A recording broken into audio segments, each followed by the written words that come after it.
Bonsoir. Alors le thème qu'on va essayer d'aborder ensemble ce soir a été intitulé « Tu ne voleras pas, tu ne tueras pas, tu ne convoiteras pas, quel programme ?» Alors évidemment, je n'ai pas besoin de vous le dire, mais vous savez très bien d'où proviennent ce texte. On va lire cette semaine, donc dans la Torah, la paracha de Yitro. Yitro, donc, c'est le texte dans lequel on nous parle de la révélation du Sinaï, le moment dans lequel, en effet, le peuple d'Israël va recevoir cette Torah qui va l'accompagner tout au long de son histoire. Juste une parenthèse, nos maîtres s'interrogent sur le sens du nom de cette montagne sur laquelle la Torah a été donnée. Surtout qu'on n'a pas du tout ici d'indication sur le lieu géographique. On ne sait pas où elle est. Alors certains disent que c'est ce qu'on appelle le Djebel el-Moussa, la montagne de Moïse. Certains disent que c'est là où il y a ce fameux monastère. Il y a un monastère là-bas, mais bon, aucune preuve de quoi que ce soit. Et d'ailleurs, à la limite, la Torah ne nous en parle pas. Donc déjà, la première question est de savoir, c'est par ça qu'on va introduire, pourquoi est-ce que le Sinaï n'est pas un lieu que l'on peut identifier, sur lequel on peut aller, sur lequel on pourrait pèleriner, et puis encore, c'est quoi son nom? Har Sinaï, le mont Sinaï. Alors, tout d'abord, sur le lieu. C'est très intéressant parce que le Talmud nous rapporte l'histoire d'un certain nombre de maîtres qui étaient ensemble invités à une soirée, on aurait dit aujourd'hui, et puis à un moment, ils constatent qu'un de leurs pères est installé à une table avec nous, avec le peuple juif, il n'est pas à la table d'honneur.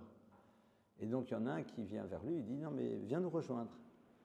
Et lui dit « Non, pas du tout, je suis très bien là où je suis ». Et il lui dit « Sache une chose, ce n'est pas là où tu te trouves qui va te donner de la valeur, mais c'est toi qui vas donner de la valeur au lieu sur lequel tu te trouves. » Et il dit « D'où est-ce qu'on apprend ça justement? De la révélation. » Pourquoi? Parce qu'au moment où la Torah est révélée au Sinaï, de manière très intéressante, on va constater que le texte nous dit que tant qu'il y a ce que l'on appelle la présence divine sur ce lieu, d'accord, eh bien, on ne peut d'aucune manière monter sur cette montagne. C'est-à-dire, il n'y a aucun contact possible avec le mont Sinaï tant que la révélation a lieu. Mais dès le moment où la révélation n'a plus lieu, c'est-à-dire dès le moment où, on comprendra comme vous voulez, la présence divine n'est plus sur le Sinaï, d'accord, il faut comprendre ce que ça veut dire, eh bien, à ce moment-là, on monte et on peut faire un méchoui si on veut. C'est-à-dire que c'est la présence du divin sur ce mont qui lui donne de la valeur. Et donc, par extension, il dit, sache que ce n'est pas le lieu qui te donne de la valeur, les carrés VIP, c'est très sympa, mais ça ne veut strictement rien dire, c'est le lieu, c'est toi qui donnes de la valeur au lieu sur lequel tu te trouves. Ça, c'est déjà une première chose qui est très intéressante, on va y revenir par la suite. Seconde chose, pourquoi le Sinaï s'appelle Sinaï? Parce que le propre des Chachamim, c'est de poser des questions qui nous paraissent un peu iconoclastes. Il s'appelle Sinaï parce qu'il s'appelle Sinaï. Ben non. Et alors là, il joue sur une homonymie des termes. C'est-à-dire que Sinaï se prononce de la même manière qu'un autre nom qui est le mot Sin-A. Sin-A, ça veut dire la haine. Alors intéressant de voir qu'en effet, au niveau de l'orthographe, il ne s'orthographie pas de la même manière, puisque vous savez que la lettre Sin et Sin sont différentes, puisqu'il y en a une qui est Sin et sa mère, une, c'est un cercle, mais au niveau de la prononciation, on est quasiment sur la même chose. Et donc on travaille sur l'homonymie des termes, Sinaï, Sin-A. Et on est en train ici de nous poser quelque chose qui va nous permettre de beaucoup mieux comprendre tout l'enjeu de ce qu'on appellerait la problématique de l'antisémitisme dans l'histoire. Parce que tout simplement, le peuple d'Israël va se retrouver dans l'histoire à transporter une référence qui traversera le temps, qui sera toujours d'actualité et qui ne sera pas à géométrie variable. Et quelque part, c'est bouleversant d'être confronté à un peuple qui s'inscrit dans le monde, mais qui est capable d'avoir une référence inamovible qui le guide de manière constante à l'intérieur de son histoire. Ça serait un sujet en tant que tel, ce n'est pas le sujet du jour, mais c'est intéressant de comprendre ce qui se joue ici. Très bien. Et donc maintenant, il y a la révélation. Alors, vous avez tous, évidemment, en tête l'image de ces fameuses tables de la loi, d'accord, qui ne sont pas avec cette forme géométrique très jolie, mais qui n'est pas la bonne. En vérité, elles sont carrées, d'accord? Elles sont carrées, ce sont deux carrés côte à côte. Vous savez qu'il y a 2 fois 5 commandements. Les 5 premiers ont trait à la relation à Dieu, les 5 derniers ont trait à la relation à l'autre. Seulement, je vais vous poser une question ultra technique que pose entre autres le Ibn Ezra. A priori, on a donc un texte sur sur la droite et un texte sur la gauche. Mais si vous regardez le texte qui est sur la droite, il est très long. Il est composé de centaines de mots. Anochi, ne serait-ce que le premier commandement. Anochi Hashem Elokecha Asher Hotzeticha Meretz Mitzrayim Mibet Avadim. Je suis l'Éternel ton Dieu qui t'a fait sortir d'Égypte, de la terre des esclaves. Point. Lo Yelocha Elokim Acharim Alpanai, Lo Taselocha Pesel Kol Temuna Asher Bashamim Mal Vasher Red Mitrat Vasher Bashamim Maaretz Lo Tishtach Avelem Velo Tovdem Ki Anochi Hashem Elokecha Kelkana Poked Avon Avot Albanim Albanim Banim Alsilishim Albrim Lesunai etc. etc. Je suis juste au deuxième. Bien. Les 5 autres. Lo Tignov, tu ne voleras pas. Lo Tirsar, tu ne tueras pas. Lo Tinaf, tu ne commettras pas d'adultère, tu n'auras pas de relation interdite. Lo Tachmod, tu ne pourras pas convoiter. Alors là, on rajoute quelques mots, la maison, la femme de l'autre. Mais... Donc il y a un vrai problème au niveau de la graphie. Comment tu fais un truc un peu esthétique? Dit le Ibn Ezra, en effet, il faut bien comprendre que, pour prendre un terme un peu plus actuel, la police de caractère qui a été utilisée sur la seconde des dibrot, c'est-à-dire sur la seconde de ces tables, n'est absolument pas la même. Pour qu'il y ait une forme d'équilibre, ne serait-ce que visuel, eh bien, les 5 commandements qui ont trait la relation à l'autre sont inscrits avec des lettres beaucoup plus importantes que celles qui nous parlent de la relation à Dieu. Et de là, en effet, il est en train de nous dire la chose suivante, que c'est pour nous rappeler l'importance fondamentale de tout ce qui a trait à la relation à l'autre, qu'il ne doit pas avoir primauté sur la relation à Dieu. Ça ne veut pas dire pour autant que c'est là l'essentiel et le reste, on peut le mettre de côté. Les deux sont fondamentaux. Mais la Torah, au moment de la révélation, va insister très fortement sur cette dimension-là de l'importance de la relation à l'autre. Et donc, on va voir symboliquement cette graphie qui est là pour nous rappeler et pour nous mettre quelque chose en pleine figure. Très bien. Alors, là-bas, on va nous dire certaines choses. Tu ne tueras pas, tu ne voleras pas, tu ne convoiteras pas. Ok, la question qui se pose, c'est de savoir mais pourquoi la Torah a-t-elle besoin de nous les poser comme étant des interdits majeurs, alors que tout être humain digne de ce nom, en tout cas pour les 2 premiers, peut parfaitement imaginer que le vol est quelque chose qui déstructure complètement une société, et le meurtre est aussi quelque chose de complètement à mettre de côté. Donc, on est là et on dit « Waouh, Dieu a dit tu ne tueras pas ». Ben oui, bon, enfin, a priori, toutes les civilisations ont été capables de faire émerger cette vision des choses. L'Otignov ne vole pas, une civilisation dans laquelle il n'y a pas un certain nombre de règles qui nous empêchent de nous escroquer les uns les autres, au bout d'un moment, part en déliquescence. Or, on est en train de nous mettre une forme de point très fort sur ces dimensions-là. Il va y avoir après la dernière, et la dernière de ces 10 paroles, c'est celle sur laquelle on va aussi s'arrêter, c'est l'Otarmot, tu ne convoiteras pas. Et là, on va voir donc nos maîtres qui vont nous dire, et sache que si c'est la dernière, c'est que c'est la plus importante, et qu'elle correspond à la totalité de toute la Torah. C'est-à-dire quoi ne pas convoiter? Si c'est voler, c'est marqué plus tôt. Donc convoiter, c'est désirer quelque chose que je n'ai pas. Et alors? Et alors? Je n'ai pas le droit de désirer. Alors là, on est en train de te dire, voilà, c'est le point d'orgue. C'est le point d'orgue, donc on va essayer de comprendre un petit peu ensemble, de manière évidemment très, très imparfaite, parce qu'il y a beaucoup de choses à dire là-dessus, mais un petit peu qu'est-ce qui se joue à l'intérieur de ces 3 interdits et en quoi, a priori, il nous concerne nous aussi, alors que sur certains, on pourrait dire, en tout cas moi sur le meurtre, on pourrait dire Vadé rétro Satanas, évidemment, même pas en rêve, comment puis-je m'imaginer un jour attenter à la vie de quelqu'un. Sur le vol, le Talmud est un peu plus, il dit Rubam Begezel, la majeure partie des gens dans la vie voient un moment ou un autre être dans le vol. Entre vous et moi, je n'ai pas souvenir de la dernière fois où j'ai volé. Et on dit non, sache que l'immense majorité des gens, il y a un problème de vol. On dit, et tout le monde avec la médisance. Ça, on dit par contre, il n'y a personne qui a échappé à cet interdit de la médisance. Donc il faut quand même comprendre qu'est-ce qu'on est en train de nous raconter ici, puisque si on nous parle, c'est qu'on est en train de nous dire quelque chose d'important. Alors, tout d'abord, il y a un texte du Zohar, donc de la tradition kabbalistique, qui lui a une lecture extrêmement surprenante, qui est basée sur l'analyse de la cantillation des mots qui sont inscrits dans ces 10 paroles. Alors, juste petite parenthèse, vous savez que lorsque vous lisez dans un Sefer Torah, donc dans un livre de Torah qui est donc une écriture sur une peau de parchemin, vous n'avez pas ni de virgule, ni de point, ni de voyelle. C'est-à-dire, vous avez la possibilité de lire à travers la transmission. Le chumash qu'on va voir nous par la suite, c'est-à-dire sur lequel on a en effet les virgules, les voyelles, etc., ce n'est que l'expression d'une transmission orale qu'on va coucher par écrit. Mais quand vous lisez dans le Sefer Torah, si vous n'avez pas appris comment il faut lire, vous pouvez lire tout et n'importe quoi. Très bien. Il y a encore autre chose qui existe, qui est ce que l'on appelle le monde des ta'amim. Les ta'amim, c'est quoi? C'est la cantillation. Vous savez que quand vous allez dans une synagogue, le Shabbat matin, eh bien, vous allez entendre la lecture de la Torah, mais qui est chantée suivant. Alors, les différentes traditions ont des chants différents sur les éléments de cantillation qui sont là, mais les éléments de cantillation sont les mêmes, d'accord? C'est-à-dire, je ne vais pas vous faire du chant maintenant, ce n'est pas le but, mais la même note se chante différemment suivant les traditions, mais c'est la même note pour tout le monde, d'accord? Donc on n'est pas comme dans le solfège où le do, ré, mi, fa, c'est pour tout le monde la même chose, non. Ça, c'est un point. Maintenant, il faut savoir que ces éléments de cantillation, dans la tradition kabbalistique, sont très importants parce qu'ils sont un lieu aussi d'enseignement.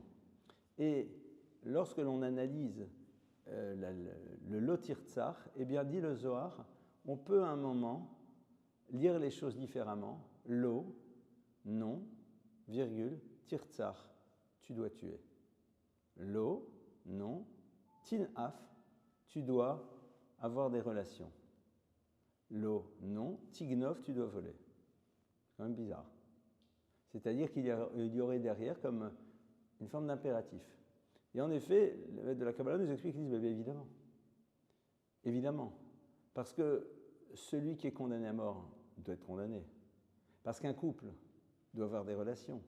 Parce qu'à un moment, tu peux et tu dois faire croire à quelqu'un quelque chose d'inexact si c'est pour sauver ta vie. C'est-à-dire qu'on nous ouvre ici à quelque chose qui nous rappelle qu'il y a en effet dans ces actes-là, non pas quelque chose qui est radicalement mal, mais qui est mal dès lors que ça s'inscrit dans un monde ou dans un cadre qui n'est pas le bon. C'est-à-dire, alors je prends cet exemple qui va vous paraître surprenant, mais je le prends quand même, un couple normalement n'a pas de relation avant le mariage, d'accord? Ça veut dire que le bonhomme il est fiancé, la veille du mariage, il a une relation avec sa fiancée, c'est un interdit. Le lendemain soir, c'est une des choses les plus merveilleuses qui existent. C'est une des plus grandes mitzvot, un des plus grands commandements que la Torah donne. Mais c'est la même personne, c'est le même acte, c'est juste à 24 heures. Oui, mais dans un cadre A, c'est du domaine de ce qui doit être, dans l'autre, c'est du domaine de ce qui ne doit pas être. Ah, c'est pas simple. En vérité, c'est là pour nous interpeller, pour nous amener à comprendre mieux qu'est-ce qui se joue et en quoi le cadre dans lequel on fait les choses va avoir une importance fondamentale par rapport à la réalité de la chose. C'est-à-dire que la réalité de la chose va dépendre du cadre dans lequel tu le fais.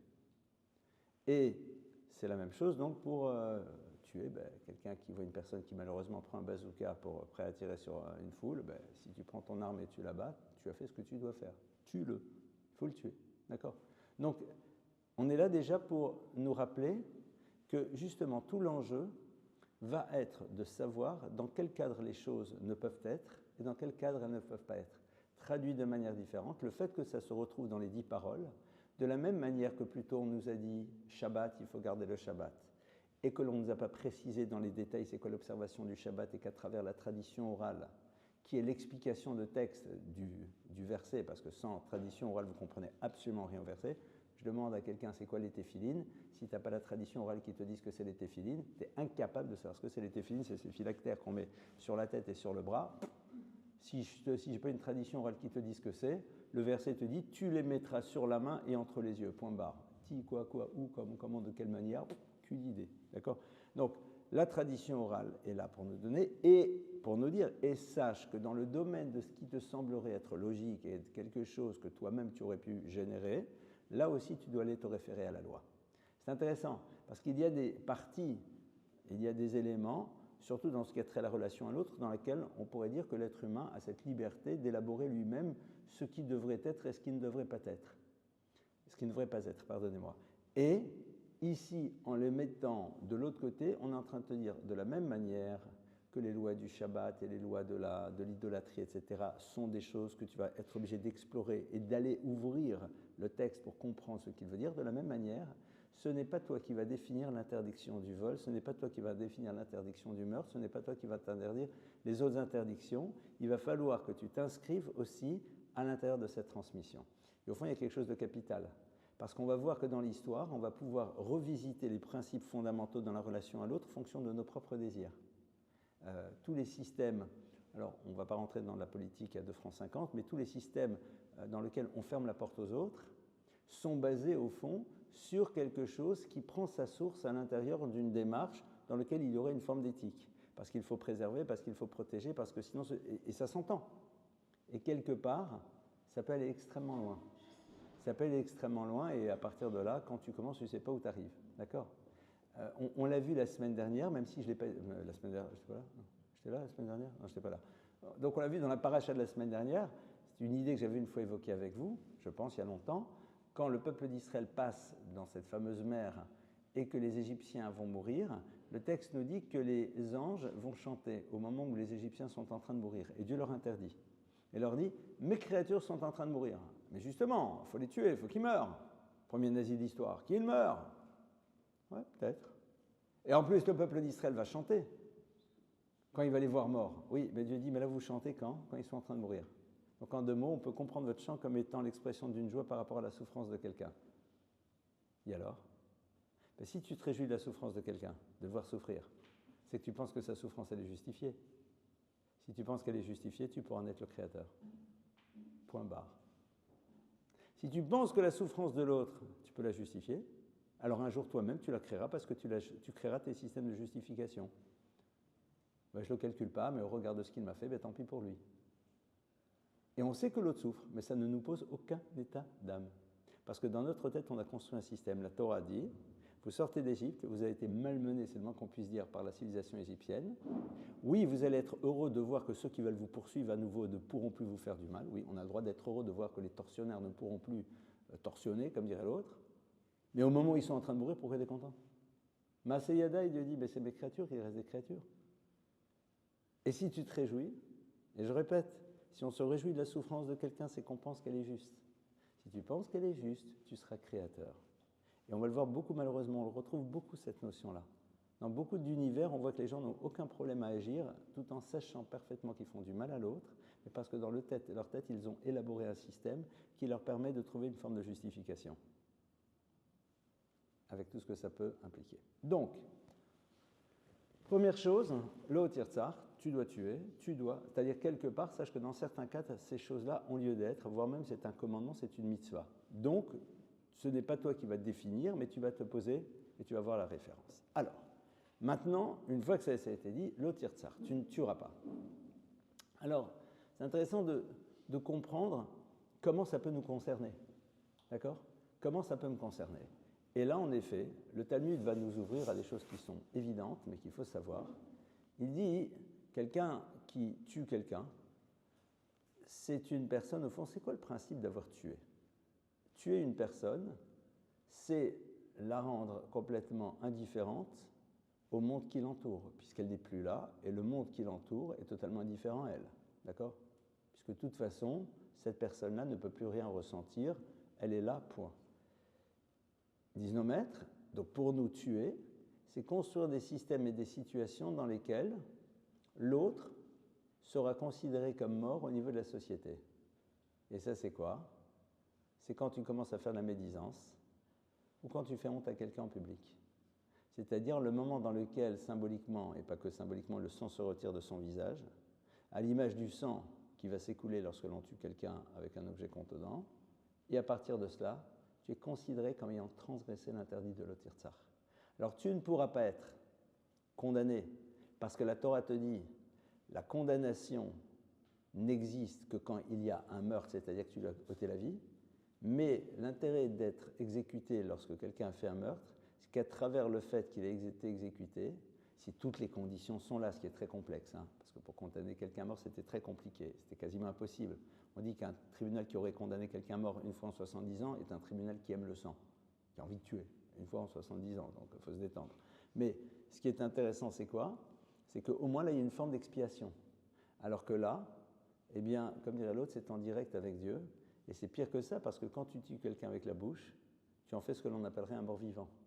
C'est-à-dire quelqu'un qui est là, qui est toujours dans le monde, mais qui est considéré comme mort aux yeux de la société. Et ça, c'est la pire des choses qu'on puisse faire à quelqu'un.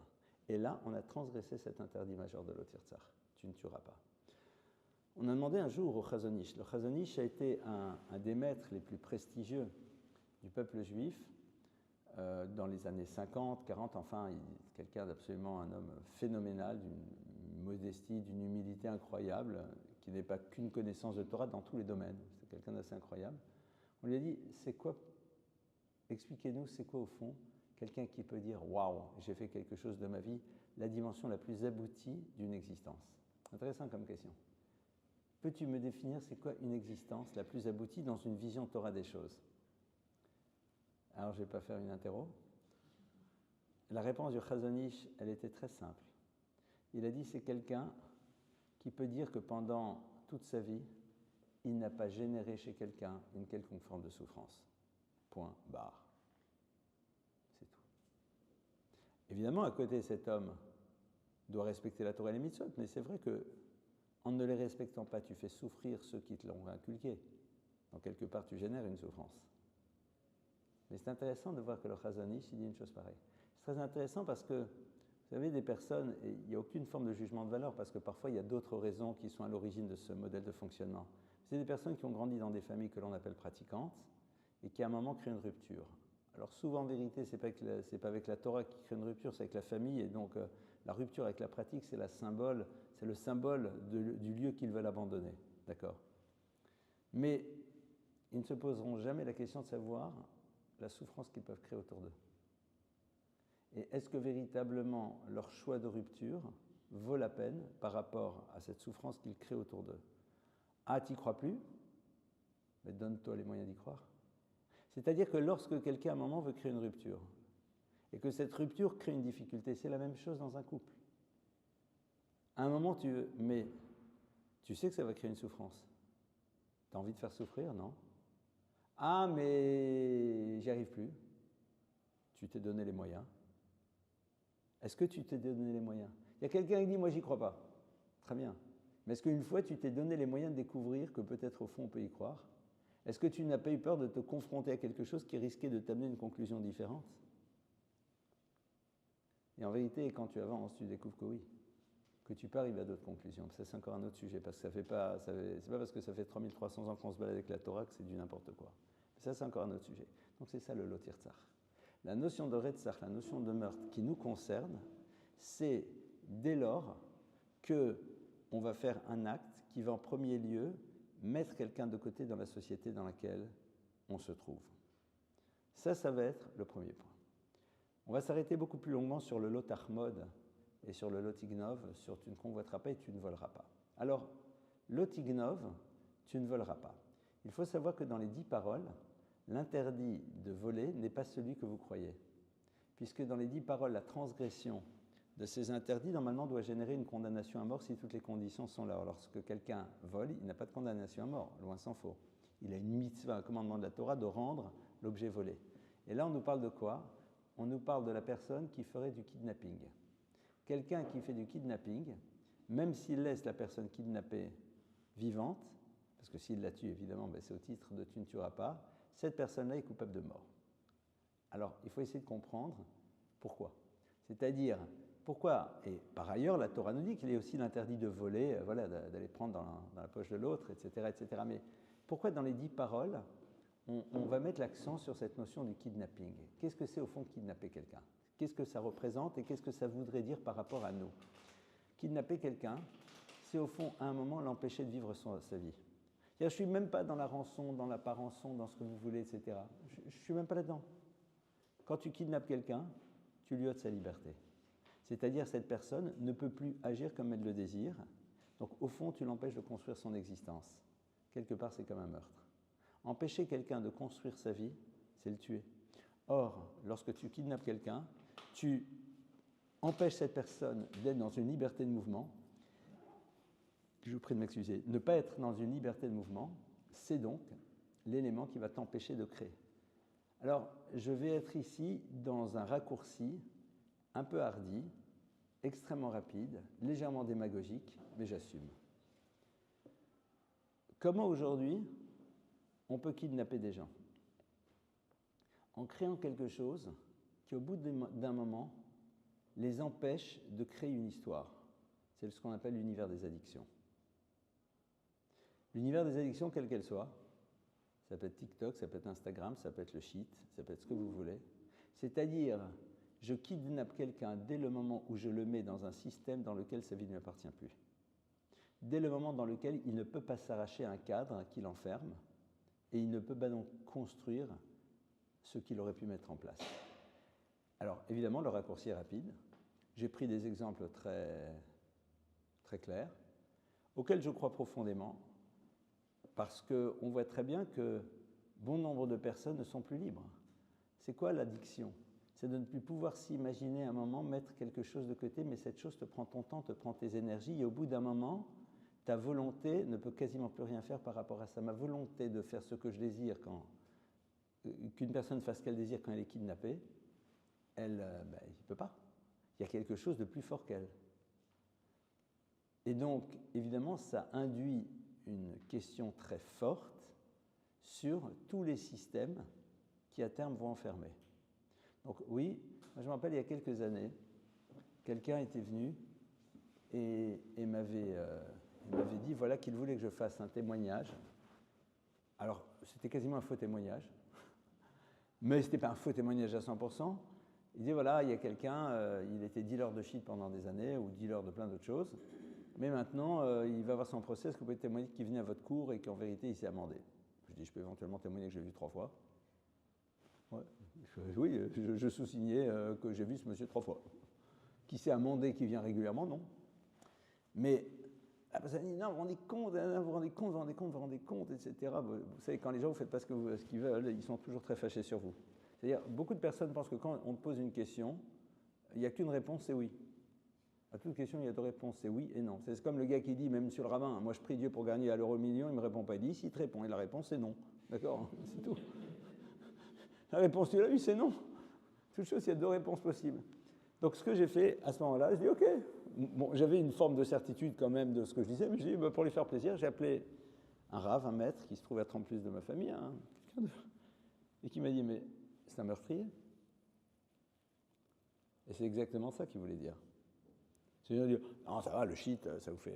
Non, c'est un meurtrier. C'est un meurtrier parce que tout simplement, il tue, quoi, ce que l'autre aurait pu devenir. Comment ça? En l'empêchant de vivre l'histoire qui aurait dû être la sienne. Et ça, c'est cette notion donc, de l'otignov qui est marquée juste à côté de l'otirtsar de tu ne tueras pas. C'est-à-dire, tu vas voler la vie de l'autre en l'enfermant. Donc rappelons-nous que chaque fois que nous sommes dans des systèmes dans lesquels on enferme quelqu'un, cet enfermement, c'est l'univers du vol. On est dans l'univers du vol dès lors que, en effet, on a été ici dans l'enfermement. Et c'est passionnant. Si on réfléchit, c'est passionnant parce que nous, la plupart du temps, on voit la problématique du vol à travers quoi? On la voit à travers « je vais prendre dans la poche de l'autre ». Alors, comme je l'ai dit tout à l'heure, il faut bien comprendre en quoi ça me concerne. Or, je pense que l'immense majorité d'entre nous, on n'est pas du style à venir à prendre dans la poche de l'autre. Donc, évidemment, le vol ici, c'est le vol dont on parle dans les 10 commandements. Et le vol des 10 commandements, c'est justement pas voler dans la poche de l'autre, mais c'est kidnapper. Et le kidnapping, c'est quoi? C'est empêcher quelqu'un de construire son histoire, parce que tu le limites à l'intérieur de ses mouvements. Il n'est pas libre de ses mouvements. Donc, tout système qui limite l'individu dans ses mouvements, donc tous les systèmes addictifs que l'on construit ou vers lesquels on introduit quelqu'un, s'inscrivent à l'intérieur de cet interdit. C'est un peu violent, mais c'est concrètement, on ne va pas le mettre de côté.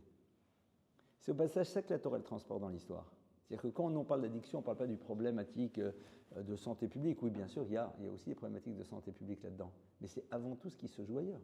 C'est-à-dire que le gay dit, moi je suis bien. Mais tu passes à côté de ta vie. Pourquoi? Parce que ton temps ne t'appartient plus, vu que tu as quelque chose qui t'enferme et dont tu ne peux pas t'arracher. Il y a en Israël un lieu qui est très intéressant qui s'appelle Rotorno. Rotorno, c'est le retour. Rotorno, c'est un lieu, une forme de ferme thérapeutique qui est à côté de Beth Shemesh, avec quelqu'un qui est très intéressant qui s'appelle Dr. Eckstein, qui est là-bas, avec lequel on était en contact. Et bon, dans le cadre d'autres choses dont on s'occupe un petit peu, j'ai été les voir pour voir certaines choses. Et alors, bon, c'est très intéressant, c'est une ferme thérapeutique dans laquelle vous avez des religieux, des pas religieux, de tout, mais qui ont tous des addictions. Mais alors des addictions tout style, hein, tout style. Et il m'a raconté une histoire qui était assez intéressante de parents qui sont venus avec leur fils. Alors à l'époque, c'était encore les ordinateurs, d'accord? C'était pas encore le machin. Et donc, il dit, oui, il est addict, il lâche pas, il lâche pas, il lâche pas. Et donc, lui reçoit les parents, reçoit l'enfant, enfin, qui a 18 ans, 18, 19. Et puis, à un moment, il dit aux parents, mais non, non, il n'est pas addict. Je vois vraiment pas pourquoi vous êtes venus me voir. Alors, le gamin, bien sûr, est super content. Hein, le professionnel a dit. Il continue. Et là, il est génial. Il dit, d'ailleurs, je vais vous le prouver. Tiens, Abraham, donne-moi ton portable et tu le récupères dans une semaine. Et l'autre qui dit, non. Ok, allez. Bienvenue au club. Bienvenue au club. D'accord? Donc ça, c'est ce fameux Lotignov, tu ne voleras pas. Alors bien sûr qu'il y a dans l'interdiction de voler plusieurs niveaux. Il y a prendre dans la poche de l'autre, mais il y a aussi, et pourquoi l'interdiction de voler fait partie des 10 paroles aussi, l'interdiction de prendre ce qui est à l'autre, parce que quand vous prenez quelque chose à quelqu'un, vous l'empêchez de réaliser son projet de vie. Donc quelque part, il n'y a rien de pire que de prendre à quelqu'un quelque chose qui l'empêchera de créer son projet de vie. Parce que les éléments dont on dispose sont là pour créer notre projet de vie. Maintenant, il y a d'autres formes de vol. Il y a un vol dont beaucoup de personnes ne se rendent pas compte, qui est ce qu'on appelle Gnevat, le vol du sommeil. C'est tout bête, mais voler du sommeil à quelqu'un, c'est-à-dire lui voler des énergies dont il va avoir besoin et que tu ne pourras jamais lui redonner. Donc, c'est la raison pour laquelle il faut apprendre à se lever sans bruit. Il faut apprendre à faire attention aux voisins. Et ça, c'est les 10 paroles. Parce qu'au fond, tu voles à l'autre une énergie. Moi, j'ai besoin d'un nombre X d'heures de sommeil, et quelque part, elle me donne les énergies pour faire ce que je dois faire. En m'empêchant de dormir, en me réveillant, en me faisant réveiller trop tôt, tu me prends une partie de mes énergies, et donc je ne serai pas là pour pouvoir faire ce que je dois faire. Et c'est vrai qu'apprendre à se lever sans faire de bruit, c'est quelque chose qui fait partie de l'éducation. Je sais que chez nous à la maison, j'ai toujours essayé, je me réveille un tout petit peu plus tôt pour aller à la tefila, mais ce qui me permettait de justifier pourquoi j'allais peut-être pas me réveiller à 3h du matin pour allaiter le bébé, puisque de toute façon je ne pouvais pas le faire. Donc, c'est marrant, vous savez, je fais une parenthèse. Tant que ma femme allaitait, je ne me réveillais pas. Le jour où elle arrêtait, je me réveillais. Quand tu sais que de toute façon tu ne sers à rien, tu continues à dormir, tu n'entends rien. Quand tu sais que tu peux éventuellement faire quelque chose, comme par hasard, tu te réveilles. Donc, en tout état de cause, c'est quelque chose d'important. C'est quelque chose d'important. C'est-à-dire quand le matin, vous faites attention quand vous vous levez, si vous êtes déjà en couple, même si vous mettez votre réveil, de ne pas mettre Skyrock, si déjà, que même si l'autre se réveille, et de faire des choses toutes simples, de ne pas s'habiller dans la chambre, etc. Pourquoi? Parce que même si on n'y arrive pas, mais il y a des choses sur lesquelles on n'a pas la maîtrise, mais il y a une vigilance à avoir, et c'est très important aussi au niveau de l'éducation des enfants. Parce que c'est aussi cet interdit de voler. Maintenant, il existe un autre interdit dans le vol qui est le plus complexe et sans doute le plus répandu, et dont les Chachamim nous disent qu'il est, j'aime pas le terme, le plus grave, ça veut rien dire grave, mais disons, voilà.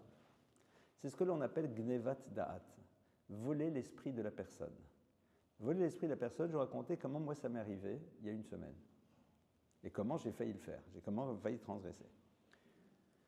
Il y a une association qui fait une levée de fonds avec quelqu'un que je connais très très bien et qui nous rend aussi, chaque fois que j'ai besoin de lui, c'est un rave qui est plus âgé, chaque fois qu'on a besoin, il est là, il est présent, vraiment, personne. Et donc, évidemment, c'est une manière de les remercier. Parce que quand vous avez des gens qui sont à votre disposition en permanence, vous savez, aux États-Unis, tu appelles le bonhomme, le thérapeute qui tu veux, il appuie sur le bouton et puis ça commence, et ça défile vite là-bas, au niveau horaire.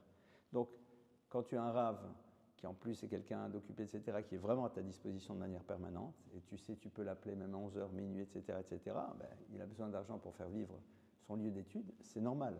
Donc, j'ai fait un don de l'association Lève, parce qu'il nous aide beaucoup. Je veux dire, c'est pas moins qu'un consultant.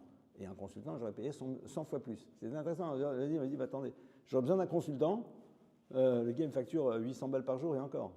D'accord. Je suis un nom correct. Voilà. Et lui m'envoie un remerciement. Et ce qui s'est passé, c'est que je n'ai pas compris comment. J'ai mal manipulé le truc. Et c'est mon nom qui est apparu. Alors que ce n'est pas mon nom, c'est le nom de l'association. Et donc lui, il m'envoie très rapidement, merci beaucoup Elie, etc., etc. Si je me tais, c'est Gnevat Da'at. Je lui fais croire, et donc pourquoi? Parce qu'il va avoir une forme de reconnaissance vis-à-vis de moi, Elie Lemel, intuitif personnel, qui est pris de mon propre argent, une somme correcte pour l'aider. Alors, je ne pense pas que ça changera la relation, Mais quelque part, il y a quelque chose ici qui est inexact. Donc je vais tout de suite envoyer en disant, je suis désolé, moi je vais faire mon don après, qui ne sera pas du même montant, mais je vais le faire. Mais là, c'était à l'association. Pourquoi? Gnevadat. Gnevadat, au fond, c'est construire le rapport le plus authentique entre les individus. Et je vais vous donner un exemple très simple. Et c'est des trucs qui vous sont sûrement vous arrivés, en tout cas moi ça m'est arrivé souvent.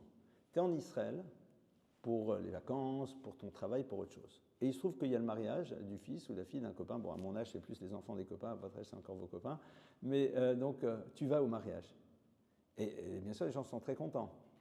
Mais s'ils pensent que tu es venu spécialement, gnevadat, tu vas leur faire croire quelque chose qui est inexact. Ah, tu vas me dire, c'est quoi le problème? C'est que quand moi-même je mariais, enfin bon, chez nous ils sont déjà tous mariés, mais quand la personne va marier un jour un enfant, celui qui est venu, et qu'il envoie l'autre le faire part, l'autre il se sent mal, il dit ouais, ils étaient venus à notre mariage, ça se fait pas, il faut qu'on vienne. Alors que si je lui ai dit, écoute, je suis tellement heureux d'être là, et quand j'avais un voyage programmé, quand j'ai vu que le mariage était à cette date, ça m'a fait tellement plaisir, ça me dit génial, je vais pouvoir être là. Sauf si tu penses que la personne elle va super se vexer et dire quoi, sinon tu ne serais pas venu. Bon, ça existe. Dans ce cas-là, éventuellement, mais gnevadat, qui peut avoir des incidences. Tu achètes un habit pour un enfant, tu l'as acheté, je ne sais trop dans quelques solderies, mais tu as encore à la maison un sac tartines et chocolat. Tu le mets dedans. La personne est persuadée que tu as investi une somme X par rapport à l'enfant. Et donc, quelque part, il y a un sentiment de redevabilité qui se construit, mais qui n'est pas authentique. Gnevadat, c'est par exemple faire croire que l'autre bénéficie d'une remise alors qu'il n'y a pas de remise. C'est-à-dire que tu dis, bon écoutez, c'est 100, maintenant ça va être 50, alors qu'en vérité, ben non, ça vaut toujours 50. Mais tu as dit que ça vaut 100 pour que l'autre, pensant faire une bonne affaire, etc. Gnevadat, c'est quoi? C'est avoir un étalage avec des pommes reluisantes, et quand la personne va être servie, tu prends les pommes qui sont derrière le comptoir, qui sont bonnes, mais qui sont beaucoup moins belles et attractives que les premières. Gnevadat, c'est par exemple mettre sur l'autoroute une énorme affiche, mais quand tu passes généralement sur l'autoroute, tu ne passes pas à 20 à l'heure, sur lequel il y a marqué « Chez machin chouette, remise de 60%. » Et le gars, il va faire un détour, mais en tout petit, il y a marqué sur certains articles, dont certains d'ailleurs ne sont plus en stock au passage. Donc le bonhomme, il va aller là-bas, il est persuadé que dans ce magasin tout est de 60%, il va rendre compte qu'en vérité, il y a éventuellement les litières pour chat et quelques détails du même type qui sont en réduction. Gnevadat, au-delà du fait que tu lui as volé son temps. Tu lui as volé son temps et son argent. Parce qu'il y a eu l'essence, il y a eu un détour, il y a eu plein de choses. D'accord? Donc, Gnevadat, 19 mètres, c'est sans doute la chose la plus complexe parce qu'on construit un rapport qui est inexact entre les individus. La seule limite, c'est quand tu sais que si tu dis les choses exactement, l'autre va mal le vivre. Alors, dans ce cas-là, tu as le droit de faire en telle sorte de ne pas créer une tension dans la relation, du type de ce que je vous ai dit tout à l'heure. Voilà, ben écoute, on est très content d'être venu et tu diras rien, d'accord? Mais sinon, tu as l'obligation de donner à l'autre les éléments exacts qui lui permettent d'apprécier ta présence, mais de remettre les choses à leur place, d'accord? Gnevadat, au fond, c'est le point de départ de tous les escrocs qui font croire qu'ils sont quelque chose alors qu'ils ne le sont pas pour endormir les personnes et puis par la suite arriver à quelque chose. Gnevadat, c'est commencer une relation et pas dire qu'on est encore dans une autre. Gnevadat, c'est de faire croire à quelqu'un qu'en vérité on a envie de s'engager alors qu'en vérité on n'a pas envie de s'engager. D'accord? C'est le même principe. La personne qui dit non, je sais pas, on verra bien. Non, non, oui ou non. Tu veux construire, tu veux pas construire. Alors je l'oblige pas à construire après-demain. Mais posez les cadres. Et donc, on va voir que cet interdit de l'Otignov, au fond, n'est pas si banal que cela. Parce qu'il a des incidences extrêmement concrètes par rapport à notre réalité quotidienne. J'ai ici amené un livre qui s'appelle le Re'acha Kamocha. Le Re'acha Kamocha, c'est deux mots qui proviennent de ce verset, et tu aimeras ton prochain comme toi-même. Donc il a juste pris le Re'acha Kamocha. Pour ton prochain comme toi-même, et celui-là va développer la réflexion sur l'interdiction de la convoitise, qu'on va voir tout de suite, sur l'interdiction de la flatterie, sur l'interdiction de faire croire des choses qui sont inexactes, etc. Alors, on va arriver maintenant, et ça c'est juste un condensé, d'accord?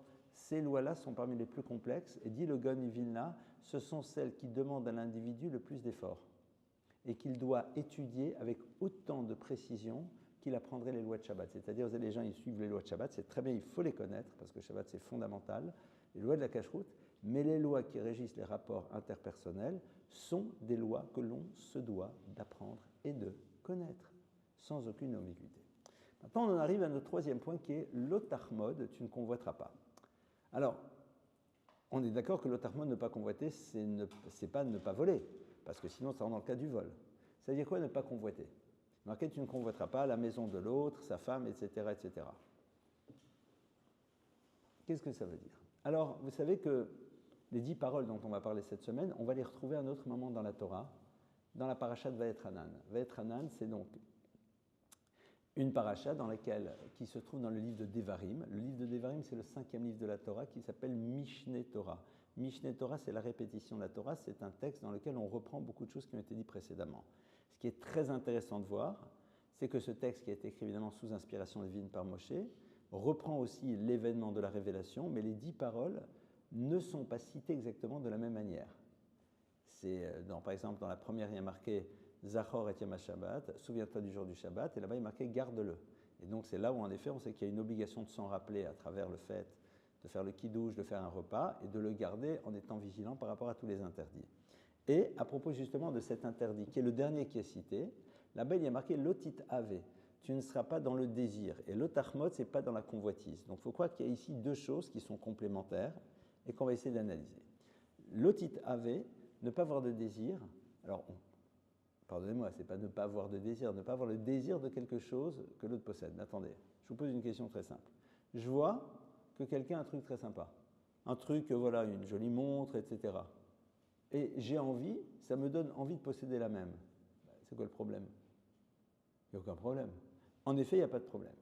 Le lotit ave qui va aboutir sur le lotachmod, c'est-à-dire le désir qui va aboutir sur l'interdiction de convoiter, n'existe que dans la mesure où, dans ma tête, je veux posséder ce que l'autre possède et me l'approprier. C'est-à-dire, si l'autre n'est que le véhicule publicitaire d'une marque, ça ne me pose pas de problème. D'ailleurs, souvent, je ne sais pas si vous avez remarqué, mais souvent, on est véhicule publicitaire des marques. On ne les fait même pas payer. On se promène avec des marques, et puis on donne à d'autres le désir d'avoir les marques que l'on possède. D'accord? C'est intéressant. C'est un truc de folie, quoi. Parfois même, ils font en telle sorte que la marque, elle soit bien visible. Pas tous les gens qui avec des... Je m'en fiche royalement, hein, que tout le monde se fasse plaisir. Mais tu vois, Abercrombie, etc., elle dit, bon, en 2 mots, t'as payé pour pouvoir faire la pub du truc. Why not? C'est intéressant de voir comment ça fonctionne. Et on est là, il n'y a pas de problème. Mais bon, je ferme cette parenthèse. Si l'autre a éveillé chez toi le désir de posséder un objet que tu n'as pas, mais que tu ne cherches pas à t'approprier cet objet que l'autre possède, tu ne transgresseras pas cet interdit. Maintenant, l'interdit, c'est celui de vouloir ramener à soi ce qui est chez l'autre, et c'est pour ça que quand on me parle de sa maison et de son épouse, entre guillemets, hein, en tout bien tout honneur, c'est-à-dire, le gars il fait tout pour qu'elle divorce et puis après se marie avec elle. Hein. Bon, c'est un peu moyen, mais disons que, on va dire que juridiquement parlant, la Torah dit, c'est quoi? Pourquoi? Parce qu'en vérité, il considère que cette personne, elle n'a pas lieu d'être chez lui, mais elle doit être chez lui. Elle n'a pas lieu d'être chez lui, chez cette personne, mais chez lui. C'est-à-dire, il remet en cause ce que Dieu a mis en place. L'interdiction de l'otachmod, en vérité, c'est tout l'enjeu de la émouna, de la confiance et de la foi en Dieu. Si cette femme est mariée avec cet homme, c'est qu'elle ne doit pas être mariée avec toi. Si cette maison, elle est chez lui, c'est que c'est lui qui doit l'avoir. Si cet objet, c'est lui qui l'a, c'est-à-dire que c'est lui qui doit l'avoir. C'est-à-dire que l'interdiction de l'otitav et l'otachmod existe dès lors que je considère que l'autre n'a pas à voir ce qu'il a, mais que ça doit être chez moi. Et donc ça, c'est une différence notable qu'on va essayer d'explorer. Donc je répète, voir quelque chose chez quelqu'un qui va générer chez moi un désir d'avoir le même objet sans vouloir m'approprier ce qui est chez l'autre ne pose aucun problème pour la Torah. D'accord? Et donc, la première chose, c'est la ta'ava, le désir, et puis après, donc ça, et après, mais l'interdiction, c'est quand le désir crée chez moi une envie de m'approprier ce qui est chez l'autre. D'accord? Alors, on va le traduire avec d'autres mots qui nous paraîtront peut-être un peu plus clairs pour nous. C'est au fond toute la problématique de la jalousie. Derrière ça, c'est la problématique de la jalousie. C'est-à-dire qu'on est jaloux de ce que quelqu'un a, on considère que cette personne-là ne devrait pas l'avoir, ça devrait être nous. Donc tu considères que Dieu fait mal son job. Si cette chose-là, elle est chez lui, c'est qu'elle doit être chez lui. Ne sois pas jaloux. Et c'est très intéressant parce qu'on est souvent jaloux de ce que l'autre a, mais on est rarement jaloux de ce que l'autre n'a pas. Là, comme vous pouvez le constater, actuellement, je marche un peu de manière surprenante, d'accord? Mais Cet après-midi, c'est intéressant, bon, comme j'étais un peu à l'ouest, donc j'étais allongé, j'écoutais un cours, et ça faisait beaucoup de bien d'écouter des cours d'ailleurs, je trouve. C'est très agréable d'écouter un cours. Et j'écoutais un chiour, et il racontait l'histoire de quelqu'un qui était là et qui vraiment ne trouvait pas de chaussures, il avait des chaussures trop petites, etc., il n'avait pas les moyens. Et il était tellement pas content, jusqu'au jour où il se retrouve dehors, il voit quelqu'un qui n'a pas de jambes. Et il dit, mais moi, mon seul problème, c'est de ne pas avoir de chaussures. Lui, il a un autre problème. C'est-à-dire qu'en effet, cette notion-là de l'autarma, de cette jalousie, souvent on est jaloux parce que l'on voit ce que l'autre a, mais on ne sait pas qu'ailleurs, il y a d'autres choses que l'on n'aimerait pas voir et que lui possède, malheureusement. Et ça, c'est le fait qu'on n'a pas une vision globale. Et notre grande difficulté à nous, elle se situe sur 2 points. C'est pour ça qu'on dit que l'autarmod, c'est l'enseignement par excellence. C'est lequel? Celui dans lequel on nous demande, et on dit qu'il est connecté aux premières des 10 paroles, c'est un travail de émouna, un travail de confiance, un travail de foi. C'est-à-dire, ne désire pas ce que l'autre a, ne sois pas jaloux de ce qu'il a. Toi, tu as une histoire que tu vas construire, que tu vas avoir. Parfois, des choses ne sont pas simples du tout, clairement. Mais, à un moment, décider de ne pas être jaloux, c'est renforcer à l'intérieur de soi cette notion de émouna, de confiance profonde qu'on a avec Akadosh Baruch Hu. Au-delà de ça, dans une dimension, j'ai envie de dire, pas plus psychologique, mais lorsque l'on est jaloux, alors on a circonscrit notre désir à quelque chose de défini. Et donc, on risque de ne pas découvrir peut-être d'autres choses qui nous sont réservées, qui sont légèrement différentes et qu'on n'aurait pas pu imaginer. La personne qui est jalouse d'une chose, c'est cette chose qu'elle veut, c'est ça. Mais qu'est-ce que tu sais si cette chose elle est bonne pour toi? Tu ne peux pas savoir. Et ça, c'est vrai que c'est facile à dire, c'est beaucoup plus difficile à vivre. C'est-à-dire, je suis bien conscient que quand nos maîtres disent que l'autarmot, c'est la dernière, c'est la plus fondamentale, mais c'est la plus complexe. Parce que c'est tout l'enjeu de la émouna, de la foi profonde dans Akadosh Baruch Hu, dans un monde dans lequel parfois d'autres ont, et non pas certaines d'autres choses, mais qu'on ne connaît pas, et que nous n'avons pas encore certaines choses qu'on aimerait tellement avoir et qui, pour nous, pourraient tellement nous apporter. C'est vrai. C'est vrai que c'est des choses qui ne sont pas simples du tout, et c'est pour ça que c'est la dernière des 10. Pour bien nous montrer que c'est un travail très très fort que l'individu doit essayer de développer dans sa relation à la émouna, dans sa relation à la foi avec Akadosh Baruch Hu. Et c'est pour ça donc que l'autarmod, alors c'est intéressant parce que l'autarmod, nos maîtres en ont une autre lecture. Ils vont avoir une lecture différente, avec une orthographe différente, mais qui respecte toujours les mêmes consonnes, mais qui voyalisent autrement le texte. Ils disent, on ne va pas dire à un moment l'autarmod, mais l'autarmide. Et l'autarmide ne soit pas convoitable. C'est-à-dire, c'est l'interdiction que la Torah met à l'individu de créer chez l'autre une quelconque forme de jalousie. C'est-à-dire qu'en 2 mots, mets pas trop de paillettes. Fais en telle sorte que l'autre, tu ne puisses pas éveiller chez lui une quelconque forme de jalousie. Pourquoi? Parce que dans la Torah, dans le judaïsme, on considère qu'on est tous liés les uns aux autres. Il y a cette notion de Kol Israël Arevim Zebezé. On est tous connectés les uns aux autres. Et je ne peux pas, à un moment, générer chez l'autre quelque chose qui risquerait pour lui de l'amener à avoir un comportement dysfonctionnel. C'est quelque chose que l'on retrouve par exemple dans un texte qui nous dit « Lifne hiver lotitan mirchol ». Devant un aveugle, ne mets pas d'embûche. Alors il ne viendrait à personne l'idée de mettre une vraie embûche devant un aveugle, d'accord? C'est horrible, quoi. D'accord? Il ne voit pas et tu lui mets un banc pour qu'il tombe. Celui qui fait ça, bon, il y a sûrement des fous furieux dans ce monde, il y en a malheureusement, mais bon. L'ifne vers le titan mirchol, c'est ne crée pas chez l'autre quelque chose qui peut l'amener à trébucher. Et c'est très intéressant, parce que ça a des incidences qui sont extrêmement concrètes. D'abord, alors le lieu dans lequel c'est le plus simple, même si c'est légèrement plus complexe, c'est par exemple dans la présentation qu'on a de nous-mêmes. C'est-à-dire, je n'ai pas à créer chez l'autre quelque chose qui va l'amener et qui risque de l'amener à un moment à fauter. D'accord? La Torah nous dit qu'on a l'obligation de faire attention à son regard. D'accord? Le regard, c'est quelque chose de tellement beau, de tellement puissant, qu'on fait attention de ne pas regarder des choses que l'on peut qualifier parfois indécentes. Je parle d'indécence et non pas de pudeur. La pudeur, c'est encore autre chose. Quelqu'un qui se promène de manière indécente, eh bien, quelque part, génère chez l'autre une difficulté.